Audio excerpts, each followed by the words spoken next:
본문은 이제 메시아 예언의 말씀이죠.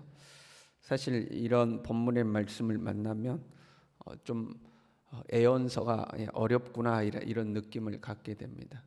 어떤 맥락적 흐름으로 이해할 수 있는 부분이 아니라 예언의 말씀들이 갑자기 불쑥불쑥 이렇게 튀어나오죠. 그러면 재미가 없기도 하고 무슨 말인지 이해가 안 되기도 하고 예언서가 어렵게 느껴지는 부분이기도 합니다. 우리가 살펴볼까요? 전에 고통받던 자들에게는 흑암이 없으리로다 이렇게 시작해요. 전에 고통받는 사람들이 누굴까 하는 거죠. 전에 고통받는 사람들이 누굴까? 하나님을 배신한 북이스라엘일까? 아니면 지금 하나님보다 아수르를 의지하는 남유다를 말하는 것인가? 전에 고통받는 사람들은 누구일까? 이 전에 고통받는 사람들은 하나님을 버리고 아수르를 의지하거나 애굽을 의지했던 이스라엘 전체를 말하는 것이 아니고 그 하나님의 이 공동체 속에 나라가 하나님을 멀리하고 현실적인 선택을 해 가는 데 있어서 그럼에도 불구하고 하나님을 신실하게 의지했던 남은 자들이 있죠. 하나님을 신실하게 의지했던 사람들. 민족 전체의 어떤 죄로 말미암아 고통의 멍에를 같이 맬 수밖에 없는. 여러분 그렇잖아요. 우리가 의롭게 산다고 해도 또는 어떤 사람이 의롭고 신실하게 산다 해도 그 공동체 전체가 고난을 당하게 되면 그 의로운 자라도 같이 고난을 받게 되어 있죠. 이스라엘이 하나님을 버리고 북이스라엘 같은 경우는 우상을 섬기고 해서 패망하게 되고 남유다도 지금 아수르를 의지하고 하는 그런 상황에서 점점점 나라가 기울어 가면 그 안에 함께 살아가고 있는 신실한 자들이 같이 이제 고통을 받게 되는 거죠. 그런 하나님의 사람들을 이야기를 하고 있는 거예요. 전에 고통받는 자들에게 흑암이 없을 것이다 하는 거죠. 그다음에 이렇게 돼 있어요.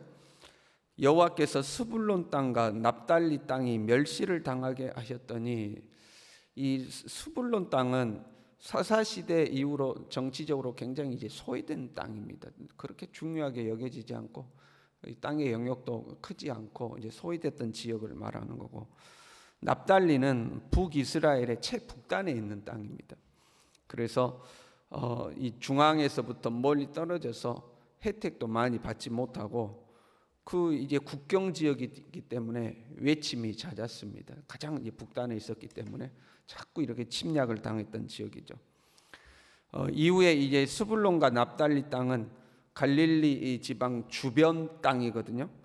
아수르의 침공으로 말미암아 회복할 수 없을 정도로 큰 피해를 당합니다. 그리고 이제 아수르에게 포로 잡혀가는 지역이거든요. 이 스불론과 납달리 땅이 크게 멸시를 당하였다. 북이스라엘의 패망을 이야기하고 있는 부분이죠.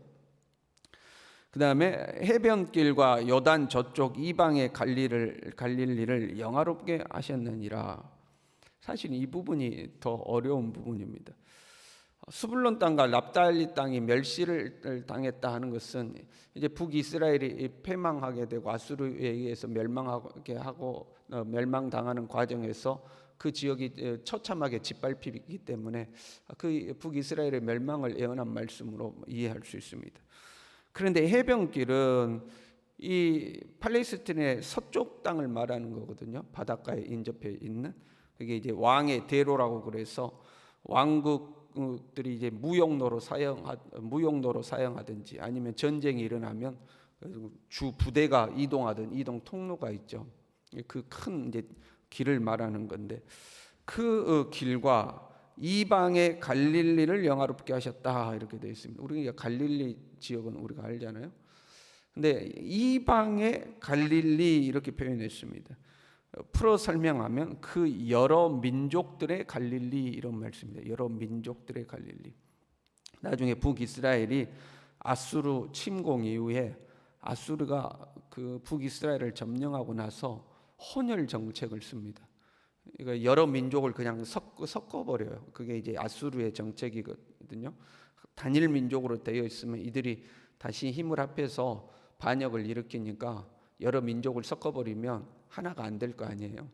그래서 혼혈 정책을 썼습니다. 근데 이 갈릴리 지역이 나중에 이제 여러 민족의 혈통이 섞여서 이제 거주하게 되는 거죠. 그래서 이제 북이스라엘이 패망하고 혼혈 정책에 의해서 민족의 순수성이 훼손될 것을 이야기하는 거라고 볼 수 있는데, 그 지역을 영화롭게 하셨다 이렇게 하고 있습니다. 영화롭게 하셨다. 근데 역사적으로 이 지역이 영화롭게 된 적이 없습니다. 이 지역이 뭐 경제적으로 부유해진다거나 어떤 강성한 도시가 된다거나 그런 적이 없습니다. 예수님이 오셨을 때도 갈릴리 지역은 아주 가난한 지역이었지 않습니까? 그러니까 그런 적이 없는데 영화롭게 하셨다 하고 이제 말씀하는 거죠. 그게 이제 예언의 말씀이 되는 겁니다. 영화롭게 하셨다라는, 영화롭게 된 적이 없는데 영화롭게 하셨다, 이미 성취된 것처럼 이야기하시거든요. 그 당시만 해도, 지금 예언하는 당시에도 영화롭게 된 적이 없고 이후로도 이 지역이 영화롭게 되지를 않습니다. 그런데 영화롭게 하셨다 하고 이제 과거 형태로 선언을 하고 계시는 거예요. 이것을 이제 문법적으로 예언적 완료 이렇게 합니다. 예언적 완료라고 하는데, 마치 과거에 일어난 일처럼 부정할 수 없을 만큼 확실하게 일어날 미래 일이다. 그럴 때 이제 예언적으로 완료를 선언합니다. 우리가 이제 그런 경우 있잖아요. 내 몸이 아파요.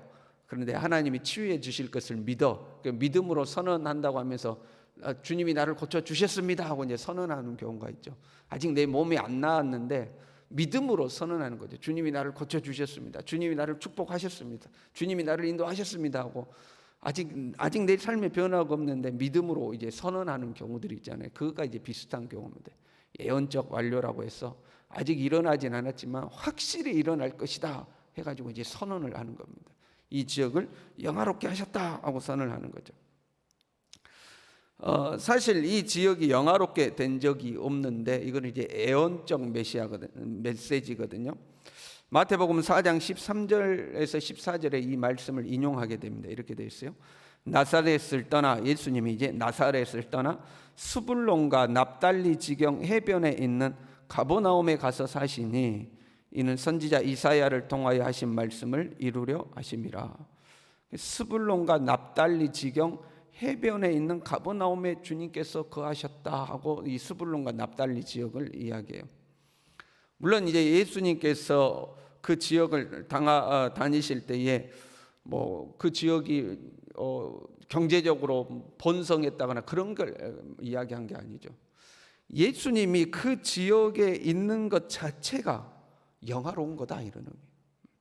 그러니까 이 지역을 영화롭게 했다는 것은 이 지역이 완전히 번화가가 되고 대도시가 돼서 야, 이 지역이 이렇게 변했나 이런 걸 말하는 게 아니고, 그 힘들고 어려운 지역, 그 소외되고 짓밟히고 그냥 가난하고 이 힘든 지역에 예수님께서 거하셨다. 그것이 그 지역이 영화롭게 된 것이다 하는 거죠. 그래서 2절에 이렇게 이야기해요. 흑암에 행하던 백성이 큰 빛을 보고 사망의 그늘진 땅에 거주하던 자에게 빛이 비치도다. 흑암에 행하던 백성에게 큰 빛이 비쳤다. 사망의 그늘에 거주하던 자에게 빛이 비쳤다. 큰 빛이 비쳤다. 그게 영화로운 일이에요. 근데 큰 빛이 누구다? 예수 그리스도의 빛이 그 지역에 비칠 것이다 하는 이제 예언의 말씀이 있는 거죠. 이 흑암에 사는 백성들은 예수님 당시로 이해를 하자면 로마의 압제에 고난받았던 유대인들, 그 유대인들 중에서도 소외됐던 가난하고 힘없는 사람들을 1차적으로 흑암에 사는 백성이라고 할 수 있겠죠. 그러나 궁극적으로는 이 어둠의 세상 주관자들에게 억눌려 사는, 영적으로 죄의 세력에 사로잡혀 종노릇하는 이제 모든 사람들을 이야기할 수 있겠죠. 죄로 말미암아 죽을 수밖에 없고 영원한 형벌 아래 놓여 있는 자들에게 예수 그리스도의 빛이 비치는 것을 말하는 거지. 그 예수님의 빛이 드디어 비친다 하는 거죠. 그래서 이제 우리가 뒤에 보면 예수님에 대한 예언의 말씀이 나오죠. 6절에 이는 한 아기가 우리에게 낳고 한 아들을 우리에게 주신 바 되었는데 그는 어깨에는 정사를 메었고 그의 이름은 기묘자라 모사라 전능하신 하나님이라 영존하시는 아버지라 평강의 왕이라 할 것임이라. 한 아기가 낳는데 그 아기를 전능하신 하나님이라고 부른다는 거예요. 전능하신 하나님이 한 아기로 낳는 거죠. 우리가 알고 있는 예수님에 대한 예언이죠.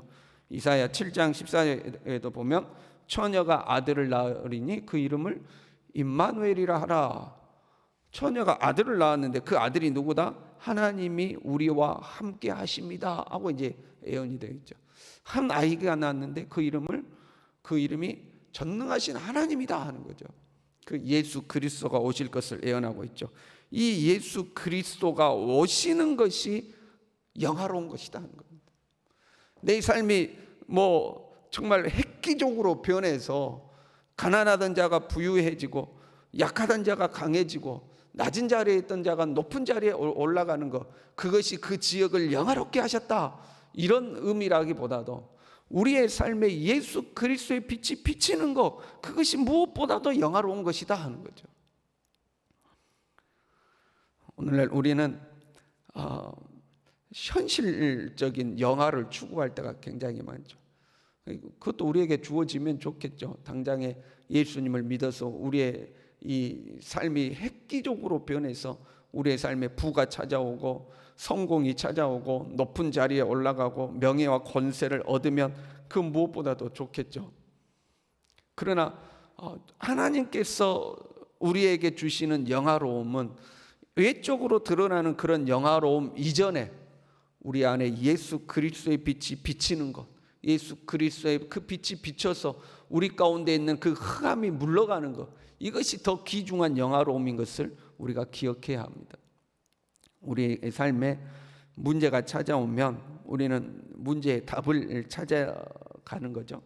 근데 여러분, 삶의 어떤 문제에는 정답이 하나가 아니라 여러 가지 있는 경우가 있습니다. 그렇잖아요.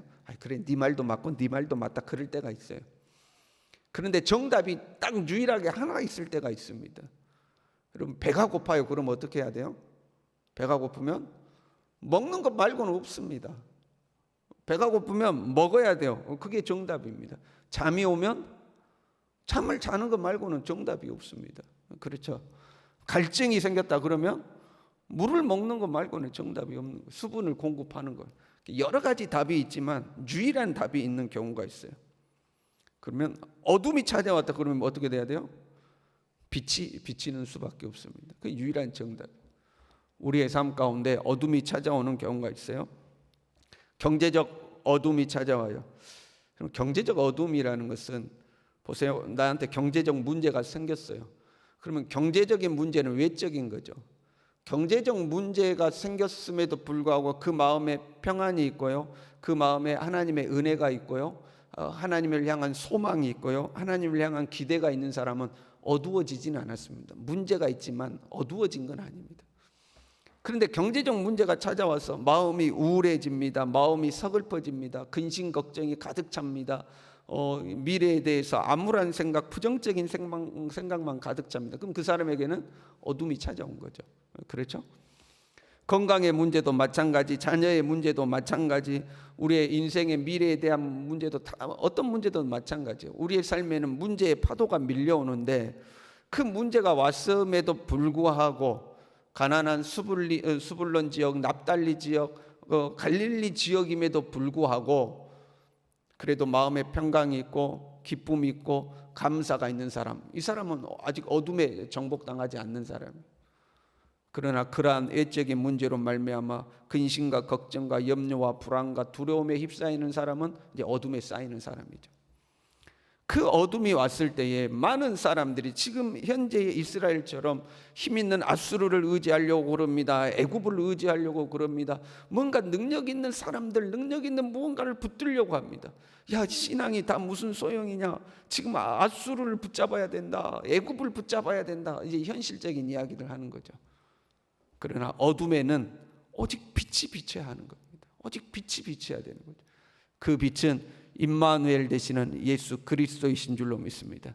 이 예수 그리스도의 빛이 우리 안에 비칠 때에 우리의 마음 가운데 모든 어둠이 떠나가고 영화로움이 찾아오는 거죠.